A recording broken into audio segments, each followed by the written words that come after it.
Olá para você inscrito aqui no canal Pão do Advento. Voltamos para o nosso estudo, a continuação dos nossos estudos da edição de Escola Sabatina. Lembrando que nesse trimestre nós estamos estudando sobre o Evangelho de Marcos.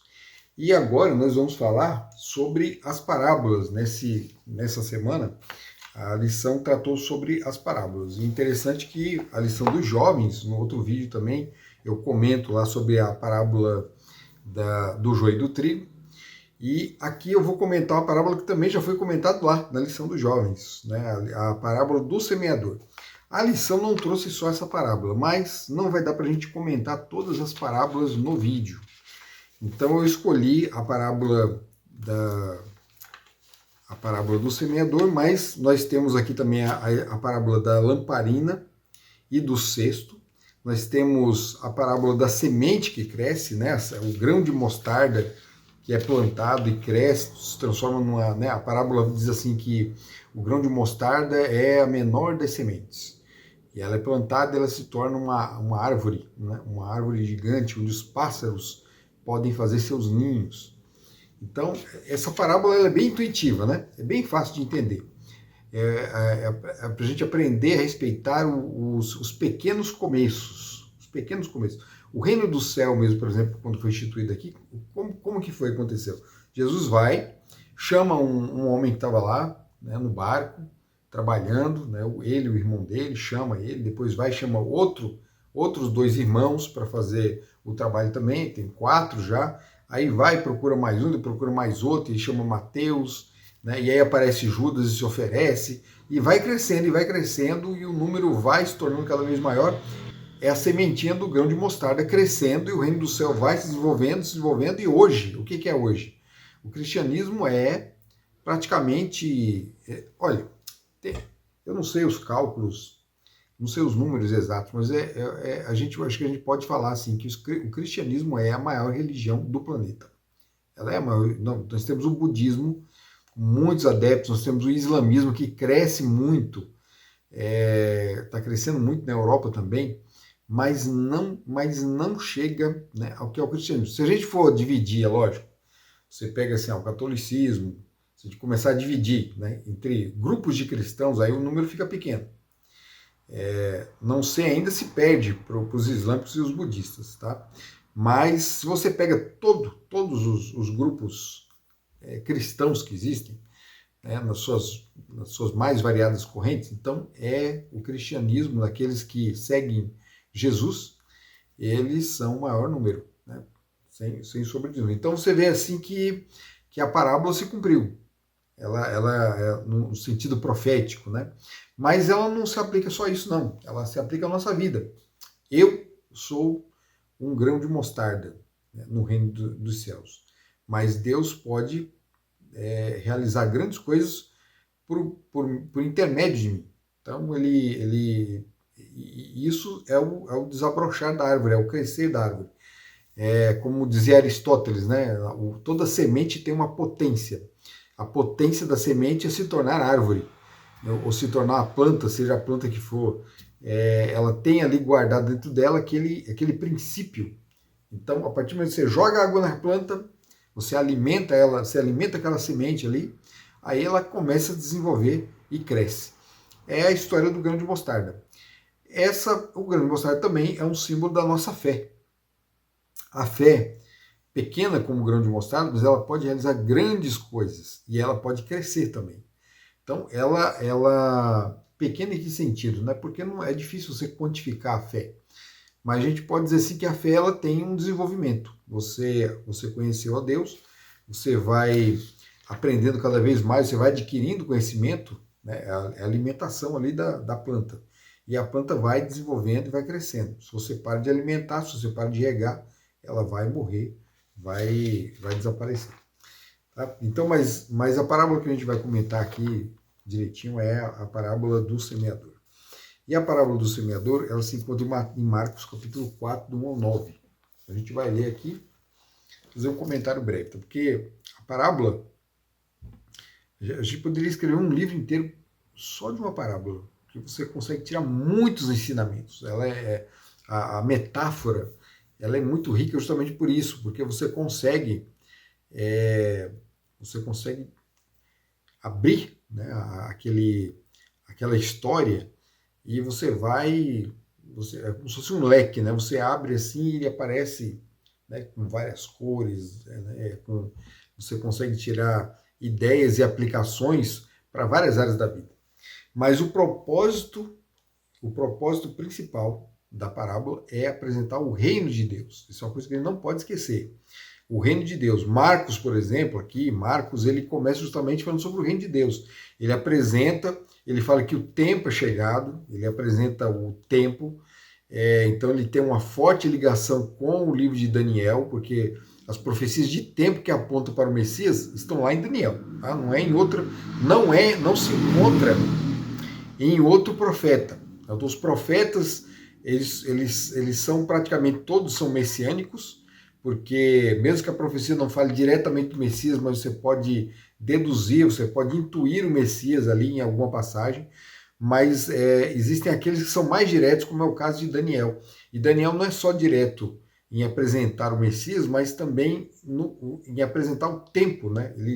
A ele foi dado o quadro profético dos períodos que, né, os períodos que seriam, né, que deveriam ser preenchidos até chegar no Messias. E após o Messias também, né, o trabalho do Messias aqui, a sua morte e ressurreição, e também o seu ministério no céu como sumo sacerdote.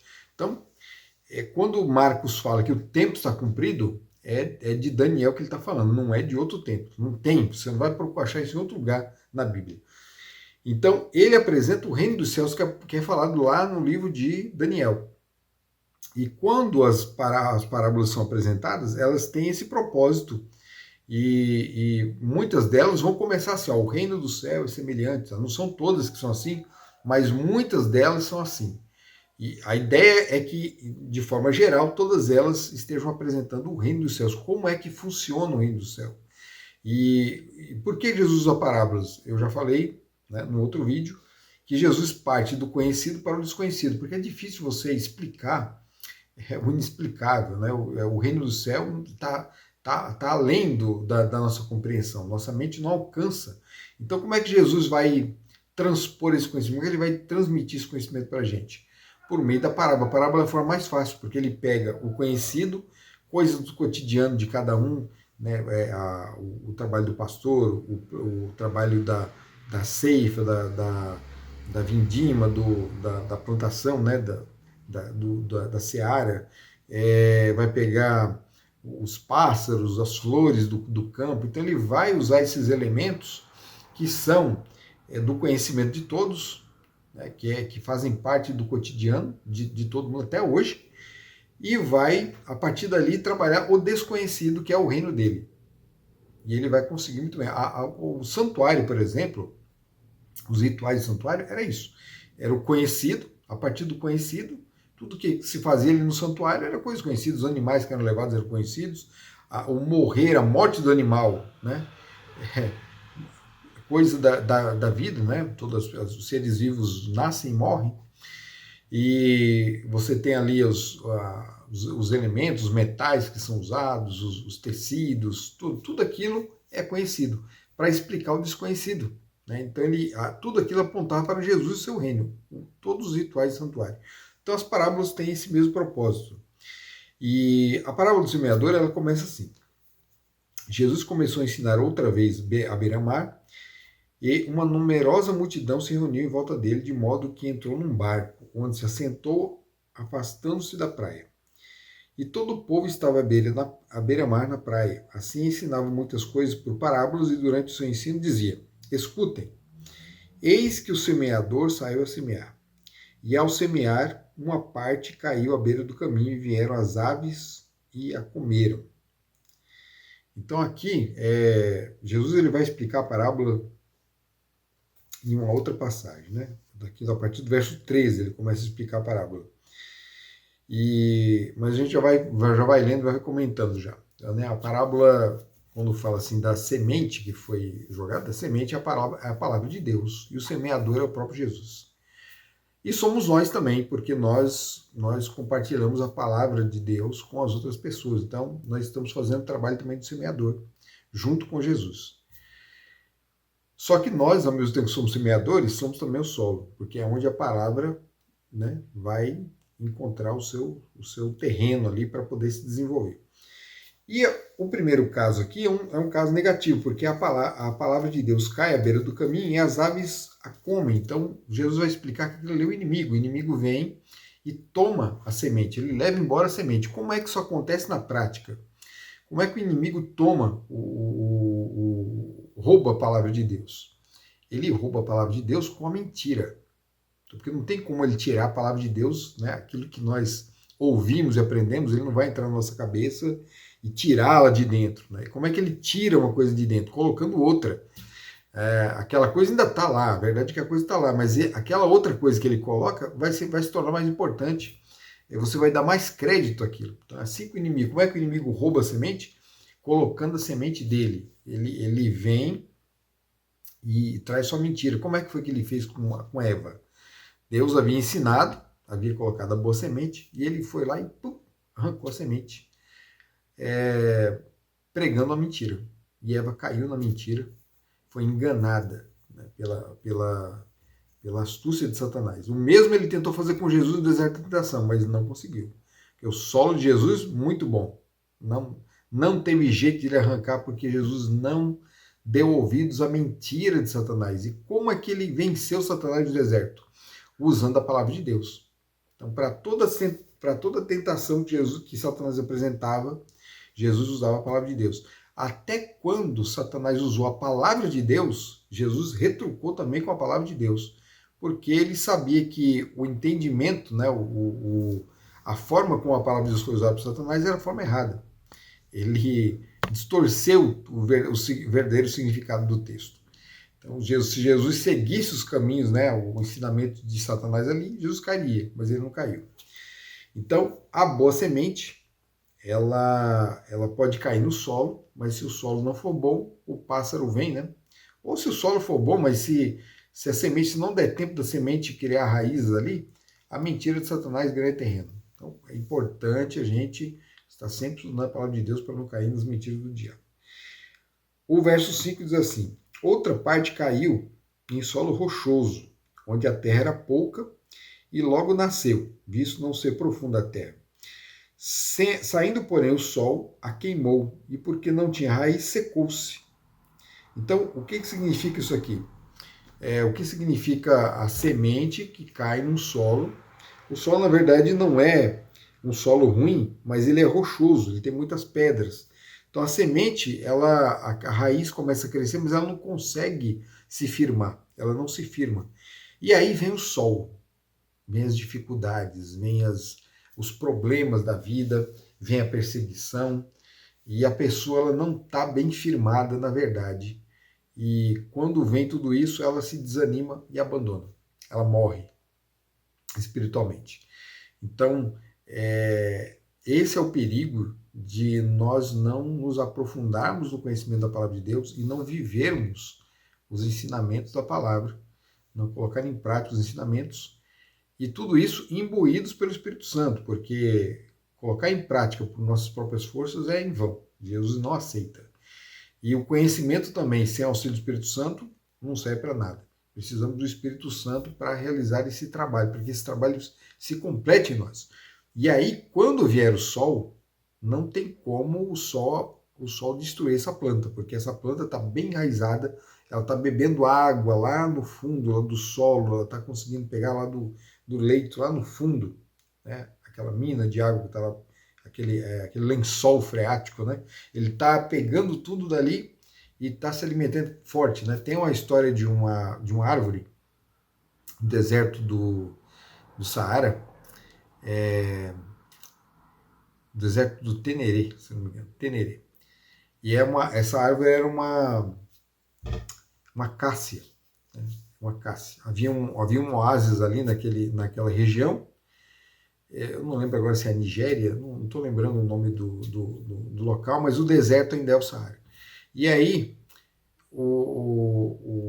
as plantas, né, daquele oásis foram morrendo, todas as acácias foram morrendo, mas sobrou uma. Teve uma que ficou lá e as pessoas ficavam impressionadas porque ela ficava ali e bonita, né? Árvore bonita, grande ali, e servia de local de descanso, tornou um oásis de uma árvore só. As pessoas paravam ali, os beduínos, né? Não sei se eram beduínos, mas os que trilhavam, faziam o percurso no deserto, passavam por aquela árvore e ali ficavam, passavam a noite, faziam uma fogueira, né? E permaneciam ali. E eles tinham um respeito muito grande por aquela árvore, ela era quase que venerada. Até o dia em que um bêbado, olha só, um bêbado, no meio do deserto, com um caminhão, ele conseguiu acertar a árvore.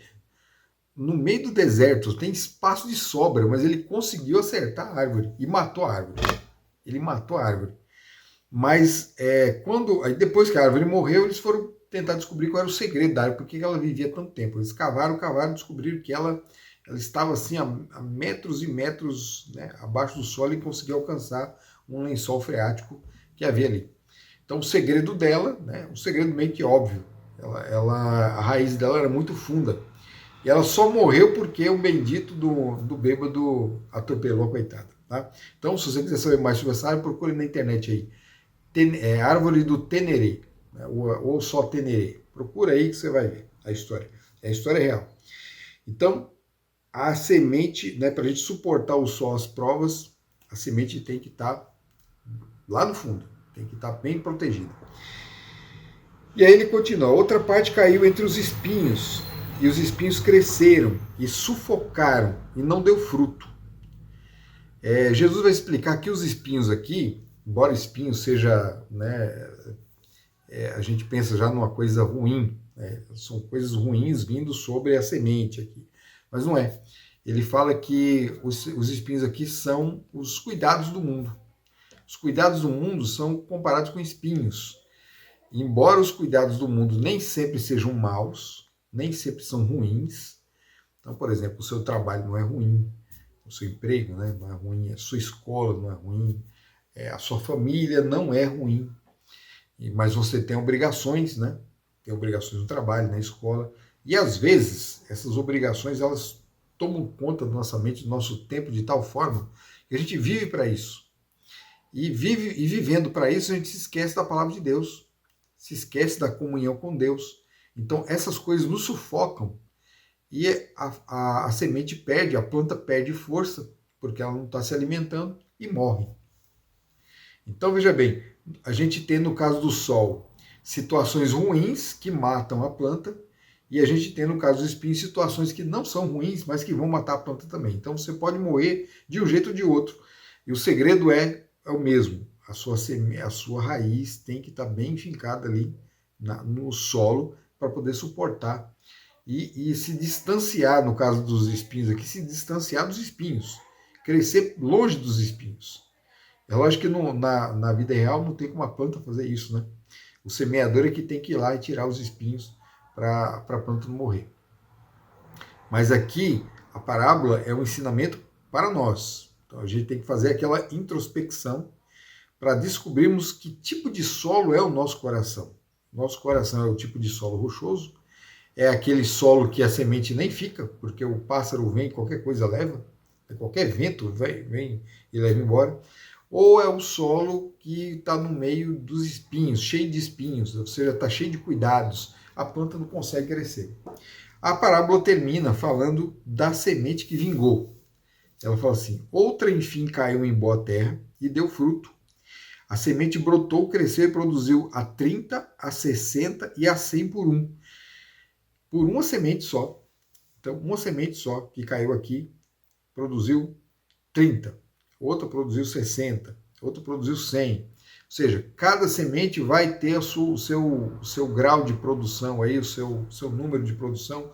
O importante, sendo muito pouco, é que elas produzam alguma coisa para o benefício dos outros. Né? A semente ela serve para alimentar as outras pessoas. Então, o verdadeiro cristão, aquele que é bem alimentado, aquele que deixou que a verdade, né, criasse raízes na sua vida, ele vai se tornar uma planta útil para as outras pessoas. Esse é o grande propósito, é assim que funciona o reino. O reino é isso, o reino é servir. Jesus ele vai ensinar lá na frente que o maior no reino dos céus não é aquele que é servido, mas é aquele que serve. Ele, por exemplo, sendo um mestre, o Senhor do Universo, Deus do Universo, ele veio servir. Ele, na Santa Ceia, ele lava os pés dos seus discípulos. Ele cumpre o papel do servo. O servo é que fazia esse trabalho dentro da casa. Ele faz isso justamente para que todos entendam que no reino dos céus, o sentido, né, a direção do reino dos céus é servir, é doar-se, é ser um auxílio, ser uma bênção para os outros, e não uma maldição. Então, a semente que cai no bom solo, essa cresce e produz o trigo, e vai alimentar muitas pessoas. E Jesus acrescenta: quem tem ouvidos para ouvir, ouça. Aí. Por que ele vai falar isso? Depois ele vai explicar que as parábolas foram dadas, né? Ele vai explicar, assim, ele vai deixar uma coisa meio complicada de se entender, na verdade. Ele vai dizer assim que as parábolas são justamente para que aqueles que enxergam não vejam, para aqueles que ouvem não escutem e venham a se converter, venham a se arrepender e se converter. Então dá a impressão que Jesus, na verdade, conta a parábola para que ninguém se salve, né? Só alguns escolhidos, na verdade, o propósito não é esse. Quando Jesus fala isso, ele está usando lá um texto de Isaías. Isaías tinha uma missão também de anunciar o evangelho na sua época, uma mensagem de Deus para o povo de Judá, para que o povo se arrependesse, porque se eles não fizessem isso, veria o castigo, eles estariam quebrando a aliança e veria o castigo. Mas ele fala assim, que olha, você vai fazer esse trabalho, mas eles não vão ouvir. É isso que ele estava querendo dizer. Você vai falar, mas eles vão fechar os ouvidos. Porque eles não são surdos. Eles pensam que ouvem. Como os fariseus nos dias de Jesus, né? Eles eram doentes, mas eles achavam que eram sãos. Então, quando Jesus fala assim, olha, eu vim para os que são doentes. Vocês são doentes? Então, eles não se achavam doentes, então Jesus não podia fazer nada por eles, né? Mesma coisa aqui. Então, a parábola, ela existe para que todos escutem. Mas, infelizmente, alguns não vão escutar, alguns não vão dar crédito, alguns não vão achar importante, alguns vão até entender, mas vão desprezar o conhecimento, porque são mau solo. Por isso que no final ele fala assim, olha, quem tem ouvidos, ouça. Esse é o conselho, ouça. Isso aqui é até um eco lá de Deuteronômio, capítulo 6, verso 4, né? Ouça, Israel, o Senhor nosso Deus é o único Senhor, o Shema. Então isso aqui é uma alusão ao Shema. Aqueles que ouvem são salvos. Aqueles que ouvem a palavra de Deus, esses são o bom solo, o bom terreno, que vão frutificar e vão ser uma bênção para os outros. Que Deus abençoe você. Até o nosso próximo vídeo.